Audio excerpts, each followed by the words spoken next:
Hello and welcome to the Real Estate Regroup Show. I am your host, LJ Walker, a real estate investor, helping you realize your dreams of owning a home or investing in one. Well, I just came back from a conference down in Richmond, Virginia called the Elite Dealmakers. It is definitely one that I would recommend to anybody who is interested in being a real estate investor. After the conference was over, though, I made a beeline straight to Maggie Lena Walker's home. Now, Maggie Lena Walker is not the same person as Madam C.J. Walker. They are two different women, okay? Madam C.J. Walker, as many of you know, she did hair care. Maggie Lena Walker, she is more into business. So I'm going to go more into Maggie Lena Walker, a mother that has been forgotten, who needs to be remembered. So let me just give you a little bit of background about this particular woman. One of the reasons, of course, why I was interested is because we share the same last name. I'm a Walker also, okay? And then the other reason is because of the direction in which she went to. She was born back in the 1800s. I believe it was like 1860 or something to that nature, to a black woman who was born enslaved and got her freedom later on, and a white man who was a Confederate soldier working in a hospital. However, she was the father that she actually acknowledges. The man who actually raised her was a black man who was her mother's husband. She married him after whatever happened with Maggie's real father. I'm not sure if there was a love affair or if it was rape. It's not clear to me, and I don't want to go into that too deeply, but we all know that that did happen during those times. Anyway, he was a butler and the mother was a laundry woman. Maggie Lena, her generation, or the people born during her time, they were pretty much, for the most part, the first group that actually went to school and got a formal education in our country. Okay, because before then was slavery, and slaves were not allowed to read, right? So she was the first in line from her mother and stepfather's side, to actually be able to go to school and learn how to read. Eventually, she did go to teaching school. She got a job briefly, but back in those days, once you get married, you're not allowed to work anymore as a teacher. So she had to leave that profession and take care of her husband, take care of her household. However, she was not one to she wasn't one to necessarily be a homemaker or a homemaker for long, from what I've gathered on her. She did volunteer at an organization that was uplifting or assisting the sick and elderly in her state, in her city of Richmond, Virginia. However, that particular organization was facing bankruptcy. They had like $31, okay? Now, Maggie Lena Walker, when she was placed at the head of that organization, she decided to start a bank. You see, she felt that we needed to have an economic revolution. Basically, Black people needed to organize. She felt that Black people had the means, had the knowledge to start their own businesses. So she decided to form the St. Luke's Penny Savings Bank. And many Black people actually opened up for the first time. They had their own savings account and their own checking account, because many of the white-owned banks would not allow that. Okay, they were prohibited. But this time, with her bank, she was able to do that. She was also able to do something else, provide them with mortgages. And I have to say that with a smile, because I buy mortgage notes. And I know that banks make most of their money not just by creating mortgages, but by selling mortgages. So she was also offering them the opportunity to buy a home, as well as she also helped many invest in their businesses. So just by this alone, this actually turned the organization into a $1 million business. So let me just reiterate. This woman was the first woman in the United States to own a bank, to create a bank. This woman is a Black woman. This woman took an organization that was facing bankruptcy and turned it into $1 million. Please tell me, somebody, why her name, when we look up women's history, her name is not there. When we look up Black history, her name is not there. When we look at, quote unquote, now we're calling people like her biracial, nobody mentions her. And right now, the only people who know about her are the people who live in Richmond, Virginia. And I'm finding that even with the people of Richmond, Virginia, it's only a certain percentage of people there that know about her. Because to me, that's a great achievement.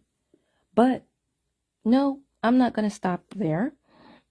She did also sell insurance. She also was the first to open up a chapter of the NAACP in Richmond, Virginia. She also was part of the National Association of Colored Women. Okay. Another great achievement of hers is that when the Jim Crow laws came and they prohibited Black people from using the streetcars, she organized the protests so that saying we need to buy Black, as she probably was the first person to even coin the term buy Black, because according to her, in order to starve the lion of racism, we need to stop feeding it. That's a quote from her. So 2 years she had organized, influenced Black people to buy Black and to not ride the streetcar. That company went out of business. That's number 2. Okay. The other thing was she started her own newspaper. And I believe that newspaper also helped not only build her business, but build up other Black-owned businesses as well. In addition, many of the stores would not let Black people try on the clothes or the hats before purchasing, right? So she started her own department store that had nothing but black mannequins. The majority of the people that she hired for her business were also black people. She didn't stop there. Eventually, she actually ran for office and became the director of public education. Yes, Maggie Lena Walker did all of these things, and yet we don't hear from her. We don't hear about her. Yet, if you really look in her life and you really delve into her life a little bit more thoroughly, I know that she had the blueprint, because she was for economic empowerment. She believed that that is what would really free us as Black Americans. Mind you, she was before Martin Luther King. She was before Rosa Parks. Okay? So she was, a lot of people think civil rights started with them, but actually civil rights started way before then. And I'm not going to say that Maggie Lena is the only person of the civil rights movement earlier, but she was definitely one of the top people out there. I mean, W.E.B. Du Bois knew who she was. They ate dinner together. Mary McLeod Bethune also knew of her. So she wasn't a stranger to the movement. She wasn't a stranger to organizing and mobilizing people. But for whatever reason, she seems to be a stranger to many of us. Another great feat, before I forget, that she has done is when the Depression came, as many of you know, all businesses suffered, no matter what race they were, right? She consolidated with two other banks, and they actually happened to be Black-owned banks, and survived the Great Depression. Not only did she survive the Great Depression, that bank is still in operation today.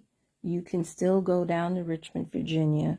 You can still open up a deposit, savings account, checking account, and get a mortgage in that bank that was opened and founded back in 1903. It is the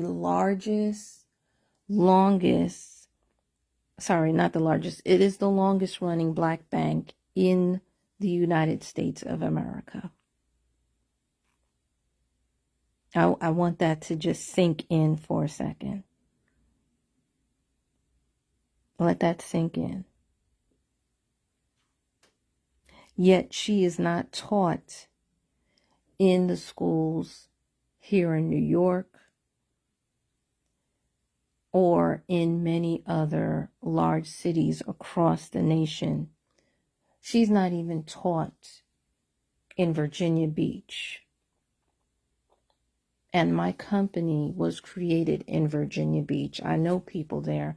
I've spoken to them. I asked them about her, what I found out about her, and they said they never heard of her before.